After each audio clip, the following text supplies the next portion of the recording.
Eighth class. पिछली कक्षा में विद्युत धारा के रासायनिक प्रभाव पढ़ रहे थे।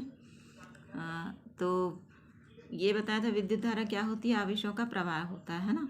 और सुचालक और कुचालक के बारे में बताया था कि जो जिनमें से विद्युत धारा प्रवाहित हो सकती है उनको सुचालक कहते हैं, और जिनमें से विद्युत धारा प्रवाहित नहीं हो सकती उनको कुचालक कहते हैं, है ना। जैसे लकड़ी, रबर, कांच, कागज़, प्लास्टिक, ये सब कुचालक पदार्थ हैं। इनमें से विद्युत धारा प्रवाहित नहीं होती, है ना। तो इसलिए सुचालक पदार्थ जो होते हैं जैसे तांबा, एल्यूमिनियम, ये सभी धातुएं जो हैं ये सुचालक होती हैं। तो इन धातुओं का उपयोग विद्युत उपकरण बनाने में किया जाता है क्योंकि इनमें से विद्युत धारा प्रवाहित हो सकती है ना। फिर ये पढ़ा था कि कुछ पदार्थ जो है जो द्रव पदार्थ होते हैं वो उनमें से विद्युत धारा प्रवाहित होती है और कुछ में से नहीं होती। जैसे लवण या खनिज लवण या अम्ल वगैरह जो होते हैं, अम्ल, इनमें से विद्युत धारा प्रवाहित हो सकती है। ये विद्युत के सुचालक होते हैं। इसलिए पानी में मतलब जो आसुत जल होता है वो तो विद्युत का कुचालक होता है। आसुत जल जो होता है वो विद्युत का कुचालक होता है ना, कुचालक होता है। लेकिन यदि इसमें अम्ल और खनिज लवण घुल जाते हैं तो इनके कारण ये सुचालक हो जाता है ना। हम जिस पानी का उपयोग करते हैं उसमें अम्ल और खनिज लवण वगैरह घुले होते हैं, है ना। लवण वगैरह जो हैं वो घुले होते हैं, इसलिए वो पानी सुचालक हो जाता है। इसलिए गीले हाथ से हम यदि विद्युत का कोई परिपथ या विद्युत का कोई उपकरण छू लेते हैं तो हमको करंट लगता है। इसलिए गीले हाथों से छूने से मना किया जाता है ना, क्योंकि करंट लगता है। उसके बाद पढ़ा था हमने कि यदि किसी विद्युत के सुचालक द्रव में, जो ऐसा द्रव जो विद्युत का सुचालक है, उसमें यदि विद्युत धारा प्रवाहित करते हैं तो वो अपने अवयवों में विद्युत धारा के कारण अपने अवयवों में टूट जाता है। मतलब जिन पदार्थों से वो बना है उनमें टूट जाता है। तो इसको विद्युत धारा का रासायनिक प्रभाव कहते हैं। जैसे कि पानी का उदाहरण दिया था। पानी का सूत्र होता है H2O। H2O का मतलब होता है ये हाइड्रोजन के 2 परमाणु और ऑक्सीजन के 1 परमाणु से बना होता है। मतलब पानी हाइड्रोजन और ऑक्सीजन से बना होता है।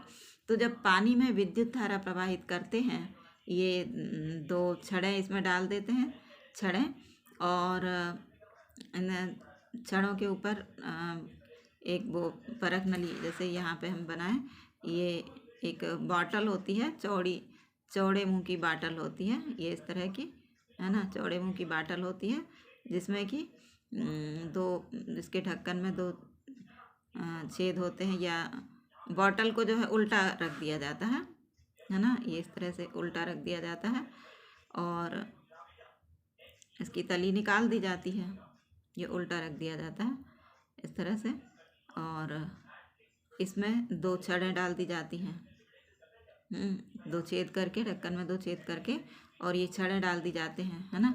और इसमें पानी भर दिया जाता है, यहाँ तक पानी भर दिया जाता है, और ये तली को निकाल दिया जाता है ना, खाली होता है, यहाँ से पानी भर दिया जाता है इसमें। और 2 परख नलियों को इन दोनों छड़ों के ऊपर इस तरह से रख दिया जाता है, इस तरह से पानी से भरकर ये परख नलियों को इस पर रख दिया जाता है।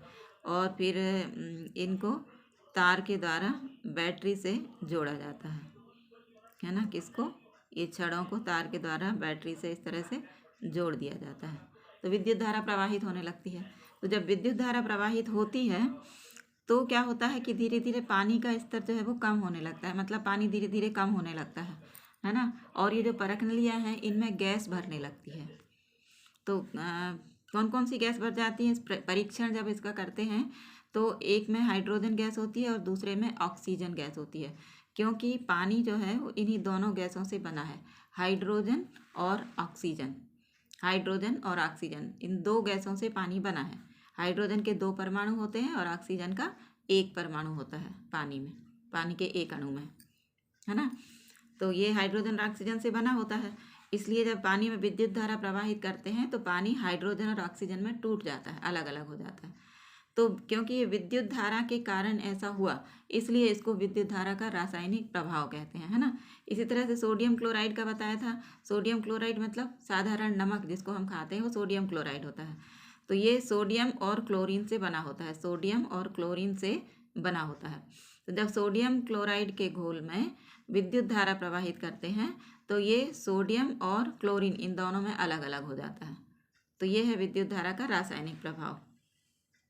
कॉपर सल्फेट होता है, तो जैसे एक प्रयोग में बताया था कि एक बीकर में यदि कॉपर सल्फेट का घोल लेते हैं और उसमें तांबे की 2 प्लेटें डालते हैं, तो क्या होता है, कॉपर सल्फेट में से कॉपर और सल्फेट ये दोनों अलग अलग हो जाते हैं, है ना। तो कॉपर सल्फेट में से कॉपर निकलकर कॉपर की प्लेट पर, ये कॉपर सल्फेट है ये मान लो, और ये तांबे की प्लेट हैं, और इनको यदि बैटरी से जोड़ दिया जाए, इस तरह से बैटरी से यदि इनको जोड़ दिया जाए तो क्या होता है, ये कॉपर सल्फेट का जो घोल है इसमें से कॉपर निकलकर ये कॉपर की प्लेट पर, ये भी तांबे की ही प्लेट है, ठीक है।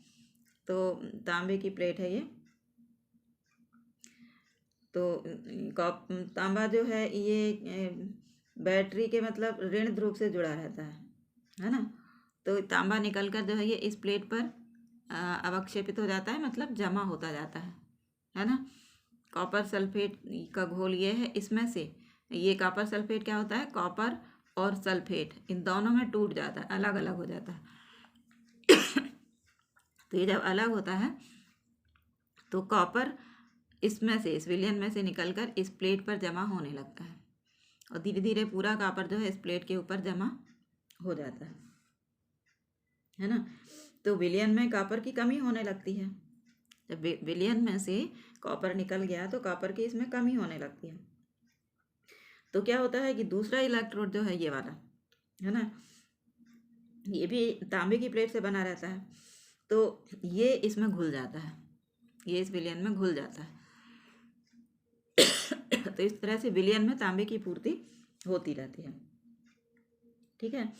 तो ये इस तरह से विद्युत प्रक्रिया के द्वारा एक धातु पर दूसरी धातु चढ़ाई जाती है, जिसको क्या कहते हैं, विद्युत लेपन कहते हैं, विद्युत लेपन, इसको क्या कहते हैं, विद्युत लेपन, है ना। मतलब एक इलेक्ट्रोड से कॉपर दूसरे इलेक्ट्रोड पर जाता है ना। इसमें एक तांबे की प्लेट को बैटरी के धन ध्रुव से, मान लो ये तांबे की प्लेट है, ये तांबे की प्लेट है, इसको बैटरी के धन ध्रुव से यहाँ से जोड़ दिया, ये धन ध्रुव से, और इधर जो है यदि हम कार्बन की प्लेट लगा दें और कार्बन की प्लेट को ऋण ध्रुव से जोड़ दें, है ना। तो जब विद्युत धारा प्रवाहित करेंगे तो तांबा जो है ये इसका जो तांबा है ये निकलकर ये कार्बन की प्लेट पर जमा होता जाएगा। ये कॉपर सल्फेट का घोल है ना। तो कॉपर सल्फेट का घोल है, तो इसमें से तांबा निकलकर ये कार्बन की प्लेट पर जमा होता जाएगा, क्योंकि कॉपर हमेशा ऋण ध्रुव की ओर आकर्षित होता है। कॉपर धनात्मक होता है तो ये हमेशा ऋण ध्रुव की ओर आकर्षित होता है, तो ऋण ध्रुव से जुड़ी हुई जो प्लेट है इस पर यह जमा होता जाता है। तो इस तरह से विद्युत लेपन की क्रिया की जाती है। विद्युत लेपन में क्या किया जाता है, विद्युत धारा के द्वारा एक धातु के ऊपर दूसरी धातु चढ़ाई जाती है, इसको विद्युत लेपन कहते हैं। विद्युत धारा के द्वारा एक धातु पर दूसरी धातु चढ़ाई जाती है, ठीक है, तो इसको विद्युत लेपन कहते हैं। तो विद्युत लेपन का उपयोग कहाँ किया जाता है, खासतौर से मतलब जो लोहा होता है, लोहे में जंग लग जाती है, और जबकि लोहा इतना मजबूत होता है तो इसकी मजबूती के कारण लोहे से ही बड़े बड़े पुल और बड़ी बड़ी मशीनें जो हैं वो लोहे से बनाई जाती हैं। पुल वगैरह जो होते हैं ना, पुल होता है, खंबे होते हैं, है ना, बड़ी बड़ी मशीनें जो होती हैं वो लोहे की बनाई जाती हैं, क्योंकि लोहा बहुत मजबूत होता है। लेकिन इसमें ये कमी होती है कि इसमें जंग लग जाती है। यदि पानी वगैरह पड़ता रहता है तो नम वायु की उपस्थिति में, मतलब पानी और वायु की उपस्थिति में इसमें जंग लग जाती है लोहे में, और जंग लगने से वो खत जाता है और धीरे धीरे खराब हो जाता है। तो इसलिए इसको जंग से बचाने के लिए लोहे के ऊपर दूसरी धातु जस्ते की परत चढ़ाई जाती है, जस्ते की परत चढ़ाई जाती है, इसको विद्युत लेपन कहते हैं, ठीक है। तो बहुत सी सारी चीज़ें हैं, जैसे कार के कुछ भाग होते हैं, नल की टोंटी होती है, गैस बर्नर होता है, साइकिल का हैंडल होता है, इन पर क्रोमियम का लेप किया जाता है ना। तो कभी कभी जैसे क्रोमियम महंगा होता है तो क्या करते हैं, कभी कभी किसी सस्ती धातु को वस्तु को किसी सस्ती धातु से बना दिया जाता है और उसके ऊपर क्रोमियम की परत चढ़ा देते हैं विद्युत लेपन के द्वारा, है ना। विद्युत लेपन के द्वारा क्रोमियम की परत चढ़ा दी जाती है। और सोने चांदी जैसी जो बहुमूल्य धातुएं हैं, कीमती धातुएं हैं, इनकी भी परत विद्युत लेपन के द्वारा चढ़ाई जाती है। सस्ती धातुओं के जेवर बना दिए जाते हैं और उसके ऊपर सोने या चांदी की परत चढ़ा दी जाती है ना। तो ये विद्युत लेपन के द्वारा होता है। तो इस तरह से ये विद्युत लेपन फायदेमंद होता है। अब उसके बाद हम पढ़ते हैं विद्युत सेल, है ना। विद्युत सेल, सेल का मतलब क्या होता है? सेल हम समझते हैं ना, जैसे कहीं पर हमें कहीं बाहर जाना है घर में, तो हम हमारे घर में विद्युत का उपयोग हम लोग करते हैं, बिजली का उपयोग करते हैं। लेकिन कहीं बाहर जाना है और अंधेरा है तो टार्च वगैरह हम लोग ले जाते हैं, है ना। तो टार्च में बल्ब कैसे जलेगा? जब तक विद्युत नहीं होगी तो बल्ब कैसे जलेगा? तो उसके लिए विद्युत बनाने के लिए हम लोग क्या करते हैं? सेल का उपयोग करते हैं। तो टार्च में सेल लगे होते हैं, है ना। टार्च में सेल लगे होते हैं। तो सबसे पहले सेल का निर्माण जो है, मतलब वोल्टीय सेल, सबसे पहले वोल्टीय सेल बनाया था एक वैज्ञानिक ने। वोल्टीय सेल जो है, इटली के वैज्ञानिक थे आलेसांद्रो वोल्टा, है ना। आलेसांद्रो वोल्टा, ये इटली के वैज्ञानिक थे। इन्होंने सबसे पहले वोल्टीय सेल बनाया, है ना। वोल्टीय सेल बनाया। तो इस वोल्टा, आलेसांद्रो वोल्टा, तो ये वोल्टा इस नाम पर इस सेल का नाम वोल्टीय सेल पड़ा, है ना। तो उन्होंने मतलब लगातार विद्युत धारा प्राप्त करने के लिए ये वोल्टीय सेल बनाया। हम कहीं बाहर जाते हैं तो बाहर हमारे इलेक्ट्रॉनिक जो उपकरण हैं उनमें विद्युत धारा बराबर प्रवाहित होती रहे, इसलिए सेल उनमें लगा देते हैं, है ना। इसलिए सेल बनाए गए। तो आलेसांद्रो वोल्टा ने सबसे पहले वोल्टीय सेल बनाया। इसमें उन्होंने क्या किया कि अलग अलग धातु की दो प्लेटों को कांच के बर्तन में ये जैसे कांच का बर्तन है, इसमें यदि तनु सल्फ्यूरिक अम्ल भर दिया। क्या किया यहाँ तक? इसमें ये तनु सल्फ्यूरिक अम्ल, ये सल्फ्यूरिक अम्ल है ना। ये सल्फ्यूरिक अम्ल भर दिया और इसमें एक प्लेट तांबे की और एक प्लेट जस्ते की, ये दोनों प्लेटों को इसमें डुबा दिया। ये तांबे की प्लेट है और ये जस्ते की प्लेट है, जिंक यानी जस्ता, है ना। तो ये अलग अलग धातुओं की दो प्लेटों को इस अम्लीय विलयन में डुबा दिया, ठीक है। और इनको क्या कर दिया? इन प्लेटों को तार के द्वारा किससे जोड़ दिया? बल्ब से, एक को बल्ब से जोड़ दिया, यहाँ पे ये बल्ब है, बल्ब से जोड़ दिया। और बल्ब को यहाँ पे एक स्विच लगा दिया, ये इस तरह से स्विच लगा दिया। और ये तार है, तार को इसे बैटरी से जोड़ दिया, ये धन ये ऋण, है ना। तो इस तरह से ये परिपथ तैयार कर दिया। तो इसमें से विद्युत धारा प्रवाहित होने लगी, है ना। जैसे ये देखो, ये सेल है, ये वोल्टीय सेल बनाया उन्होंने। ये कांच का एक बर्तन लिया जिसमें यहाँ पे क्या भरा है? तनु सल्फ्यूरिक अम्ल भरा है ना। तो अम्लीय विलयन जो भरा जाता है बैटरी में, सेल में तांबे दो अलग अलग धातुओं की प्लेटें ली जाती हैं। सेल में अलग अलग धातु की दो प्लेटें ली जाती हैं और उन प्लेटों को इलेक्ट्रोड कहा जाता है, ठीक है। उन प्लेटों को इलेक्ट्रोड कहा जाता है। और इलेक्ट्रोड जो है वो दो प्रकार के होते हैं, है ना। जो धन ध्रुव से जुड़े होते हैं वो एनोड कहलाते हैं, जो ऋण ध्रुव से जुड़े होते हैं वो कैथोड कहलाते हैं। ये ऋण ध्रुव से, ये ऋण है ना, ये लिखा हुआ है ऋण ध्रुव से जुड़ी है ये प्लेट, इसको कैथोड कहते हैं। और जो धन ध्रुव से जुड़ी है उसको एनोड कहते हैं। तो इस तरह से अम्लीय विलयन में दो अलग अलग धातु की प्लेटों को डुबा दिया जाता है। और जिस विलयन में डुबाया जाता है उसको विद्युत अपघट्य कहते हैं। क्या कहते हैं उसको? विद्युत अपघट्य। जिस विलयन में अलग अलग धातु की दो प्लेटों को डुबाया जाता है उस विलयन को विद्युत अपघट्य कहते हैं। तो यदि हमसे पूछा जाए कि वोल्टीय सेल में विद्युत अपघट्य क्या है, तो हम क्या बताएंगे? तनु सल्फ्यूरिक अम्ल, है ना। वोल्टी सेल में विद्युत अपघट्य का काम कौन करता है? तो तनु सल्फ्यूरिक अम्ल विद्युत अपघट्य का कार्य करता है ना। कौन कौन सी धातुओं की प्लेटें हैं इसमें? एक प्लेट तांबे की है और दूसरी प्लेट जस्ते की है ना। इन दोनों प्लेटों को जोड़ देते हैं तो इनमें विद्युत धारा प्रवाहित होने लगती है और बल्ब जल जाता है। तो ये हुआ वोल्टीय सेल। इसको क्या कहते हैं? वोल्टीय सेल कहते हैं। ठीक है, वोल्टा ने इसका निर्माण किया था। उसके बाद शुष्क सेल, हम लोग टार्च में, ट्रांजिस्टर में, रेडियो में और जो रिमोट वगैरह होते हैं और कई खिलौने होते हैं, है ना। खिलौनों में जो सेल लगे हुए हम देखते हैं ना, वो शुष्क सेल होते हैं। जैसे टार्च में जो सेल होता है